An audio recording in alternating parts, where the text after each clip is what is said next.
If you've ever found yourself alone on a subway platform deep into the night, well, you probably know the feeling. The way the sounds change, everything echoes, the air feels colder somehow. And that isolation, it's just total. Absolutely. Every noise from the tunnels, every distant bang, it suddenly feels very close, very personal. Exactly. Tonight, we're not really digging into, policy or the history of the subway. We're treating 3 true accounts, really chilling ones, from the New York City system. And these aren't your typical opportunistic crimes. Yeah. What's striking here is the sustained psychological aspects, the coordination in some cases, and just, sheer nightmare fuel in others. Right. It's like when the system empties out, the normal rules, they just seem to dissolve down there. The people who remain, they might be operating very differently. We've got 3 stories tonight from people who survive these encounters late at night. Our goal is to sort of pull out what these experiences tell us about fear, about survival in these extreme urban moments. Let's start with the first one. This comes from a guy who was an MTA station manager for, get this, 35 years. Wow, a real veteran. He's seen it all, you'd think. You would. Yeah. This happened around 3 a.m. He was taking a train, an empty one, just to move to a different office he needed to work from. Okay, 3 a.m., empty train. That sets the stage. The silence itself is significant. Definitely. He knows anyone else down there at that hour. Oh. It's unusual. So at the next stop, someone gets on. He described him as a tall, skinny white guy wearing a heavy jacket and a beanie. Okay. The man gives him a quick look, walks to the absolute furthest corner of the car, sits down, and then, keeps glancing up at him every so often. That repeated glance, that's deliberate, not just a casual look. Right. That's what the manager felt too, instantly on alert. So his stop comes up, he gets off. And the man gets off too. The manager, he picks up his pace, heads straight for his office door, gets it unlocked, steps inside, locks it, and then looks back. Smart. And what did he see? The man in the jacket, just pacing, maybe 50 feet away, not leaving the station, just pacing near the office. Okay, that confirms it. That's not random. No reason for someone to be hanging around a staff office at 3 a.m. like that. None at all. This feels like deliberate stalking now. About 5 minutes pass. Then he hears it. The door. Someone trying the doorknob. It's locked, obviously. Then knocking. Softly. Yeah, that's creepy. The softness. Isn't it? He calls out, "Who is it?" And this muffled voice comes back, "I want to talk." I want to talk. Not let me in. Not a demand for money. Just I want to talk. That's purely psychological. Exactly. The manager yelled at him to leave. But the knocking just continued. For like 5 whole minutes. Soft, persistent knocking. Weaponizing patience. Making the manager feel trapped in his own safe space. Finally, the manager thinks to pull up the security feed for the hallway outside. And sure enough, there he is. The guy in the jacket. Okay, confirmation. But here's the really weird part. The second the camera feed comes up on the manager's screen, the guy outside turns around and just walks away. Whoa. Yeah. Coincidence? Or did he somehow know? Maybe aware of the cameras or the manager's routine. It's impossible to know, right? But it feels intentional. So the manager waits. Another half hour, heart pounding probably. Checks the cameras again, all clear. Okay, time to make a move. He cautiously heads back to the platform, boards the next train, probably breathes a huge sigh of relief, and then he sees him. Again. The same man walking down the stairs onto the platform and gets into the same exact car. Go on. Sits right opposite the manager and just starts staring. That relentless blank stare. It's just staring. The manager said, he's not a small guy himself, but he felt completely powerless. He made a very specific choice not to engage. Smart. Yeah, he was terrified that the guy might be armed, that any confrontation, even eye contact, could trigger something awful. That's textbook threat assessment in that situation. The stalker wants control, intimidation. Confrontation gives them the excuse to escalate. Evasion was the right call. So, next station, the manager doesn't wait. The second the doors open, he runs. Bolts up the stairs to the street. Glancing back, I assume. Constantly. Yeah. And yes, the man is following. Not running, just walking at that steady, deliberate pace. Keeping up. The persistence is terrifying. He needs somewhere safe, somewhere public. He spots an open Wendy's. Okay, light. People, maybe. He bursts inside, just looking for refuge. Oh. And then comes the climax. Outside the window. What happened? The man walks right up to the Wendy's window. Yeah. Stops.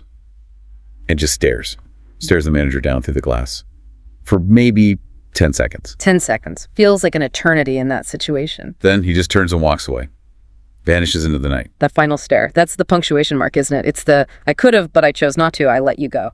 It puts the stalker back in control, even in retreat. And the psychological impact, it lingers.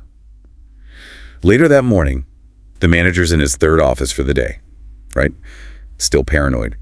He checks the cameras outside that office. Yeah, don't tell me. He sees him, the same guy, pacing about 30 feet away. Then the man stops, looks straight up, directly at the camera lens, and just freezes. Freezes, staring at the camera. For a solid minute, maybe more, just locked onto the camera, then turns and walks away. And the manager never saw him again. Chilling. Yeah. That final look at the camera. It's like he knew he was being watched the whole time. Calculated, doesn't even begin to cover it. Okay, let's shift from that kind of slow burn stalking to something much more sudden, much more violent. Right. This second story involves a group. 4 friends leaving Manhattan, again, late, around 2 a.m., your Christmas time. They said they were sobered up on a train, also nearly empty. Group dynamic might offer some safety, you'd think. You'd hope. But they see a commotion break out in the next car over. They look through the connecting window.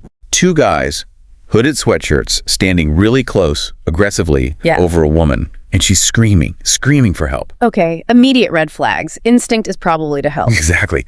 2 of the friends start moving towards the connecting door to intervene. Yeah. But as they get closer, they see it. Weapons. Handguns. Both hooded guys have them out. Right, that changes everything. Instantly. That's not a simple argument. That's life or death. Rescue mode off, survival mode on. Immediately. They back off fast, turn and run. Back through their car, through the next one, the one after that. 3 cars total. Armed men. Following them, pointing the guns at them as they run. The train finally pulls into a station. Doors open. They scatter. Yeah, the group splits up on the platform. Our narrator ducks behind a big garbage can. He can hear their footsteps, the chasers clicking on the tile floor. Hunting. Nowhere to really hide down there. He's trapped. But while he's hiding, he overhears them talking. The 2 men. He described them as young, 1 black, 1 Indian. He's thinking, okay, this is a robbery gone wrong, maybe. Makes sense initially. But then he hears the specific order. One says to the other, if you find them, kill them. Wow. Okay, not robbery. Not robbery at all. That phrase, kill them, that shifts it entirely. This is premeditated. Lethal intent. Why? Were they rivals, or is this something else? Something much darker. That level of malice is something else entirely. The men eventually move off, searching elsewhere on the platform. The narrator waits, then carefully creeps out and finds his friends hiding behind a pillar. They regroup. Shaken, I imagine. Terrified. But then they see the twist. The real shocker. The woman. The one was screaming for help earlier. Yeah. She walks over towards the 2 armed men, calmly, and she calls out to them. Annoyed, frustrated. She says, where are they? Don't tell me you didn't get them. Oh my God. She was bait. She was the bait. The entire thing was a setup, a trap. That is horrifyingly sophisticated. Using the instinct to help, turning compassion into a weapon to lure people into an ambush. A coordinated, dangerous trap. So the 3 of them, the 2 gunmen and the woman, they just walk back down towards the tracks together. To wait for the next train, to set the trap again. That was the terrifying implication, just resetting, waiting for the next potential victims. The friends called the police, obviously, but what happened after that, we don't know. That's a whole other level of calculated evil. It really is. Okay, our final account tonight. This one, it veers into the truly surreal, almost like a waking nightmare. Okay. This involves a young guy, Danny, 22 years old. He's a regular late-night commuter. He's alone this time in one of those older, tightly spaced stations. You know the kind. Yeah, claustrophobic almost. Very atmospheric. And he said he just felt watched. Yeah. Acutely aware of being alone. And he kept hearing these sounds, like echoing bang type sounds coming from down the tunnel. That environment, it plays tricks on your mind even when nothing's happening. The darkness, the echoes, being underground, it primes you for fear. Absolutely. So he's waiting for his train, and he hears a voice from the tunnel. Over here, buddy. From the tunnel, not the platform. From the tracks. Inside the tunnel entrance, he looks, and there's this man, looks really dirty, maybe in his 40s, just poking his head out from the tunnel darkness onto the tracks. Okay. That's not normal. Not at all. And the man gives him this awful smile. Yellow teeth, Danny said. At least 3 missing right in front. Just staring from the tunnel mouth. Then Danny hears laughter echoing from deeper in the tunnel. And a second man's face appears next to the first, just as dirty. Oh, great. There's 2 of them. And the second one calls out, invites Danny, says, come hang out with them in the tunnel. An invitation to go into the tunnel with them. Yeah. And Danny said the way they looked at him, their eyes were just completely locked onto him. Total predatory focus. That's terrifying. It's not just seeing someone out of place. It's being targeted, invited into their domain. They're treating the tunnels like their space. Danny tries to ignore them, hopes the train comes soon. But then he sees, sort of in his peripheral vision, one of the men ducks back into the darkness for a second and comes back holding something out, or someone. Danny described it as a third face, but it looked hunched over and lifeless, held up by one of the men. A third face. Lifeless. What does that even mean? It sounds completely nightmarish, right? Yeah. Just this limp, possibly unconscious or worse, figure being displayed. The surreal quality is just off the charts here. Blurring reality and nightmare. Then thank God he hears the train coming. The sound feels like salvation. He starts walking towards the edge of the platform, ready to board. Getting away from them. But as he gets closer to the edge, he sees it. The two men, the conscious ones, are backing away into the tunnel. But the second man, the one holding the third face earlier, now he's clearly holding something else. What? Danny described it as a head. Just a head, like a decapitated head. No, seriously. That's what he saw. Or perceived in that moment of absolute terror. Just a head. Wow. Whether it was real or something his mind conjured under that stress, the impact is the same. It's absolute horror. It suggests these figures are operating completely outside any kind of civilization. They vanished back into the tunnel as the train screeched to a halt. Danny jumps into the very first car, starts banging on the conductor's door to tell him what he saw. He needs to report that immediately. Right. The train starts pulling away from the station, and Danny, he takes one last look back, out the window into the darkness of the tunnel entrance. Does he see anything? He does. Not just the two men, a whole group of them, hunched up against the railing, right near the tracks, inches away from the train window as it speeds past, and all of them just staring directly at him. A group watching him leave. He told the conductor everything, who radioed it in. Danny says now he completely avoids that station. Doesn't matter how long the walk is, he won't go back there. I don't blame him one bit.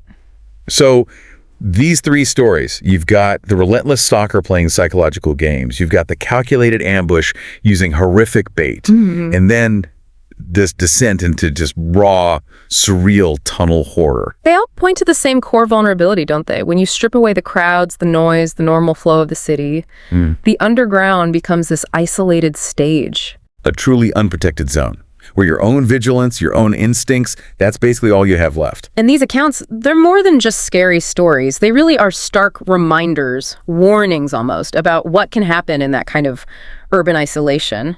When social rules break down, Whether it's calculated malice or something utterly unexplainable, the danger to the lone individual is terrifyingly real down there. caution just has to be extreme in those environments. There's no safety net. Well, that brings us to the end of this particular deep dive into the shadows beneath the city. We really appreciate you joining us. If these true accounts chilled you, if they made you think, please do us a favor. Go ahead and like, share, and subscribe to our channel, Horror Docs.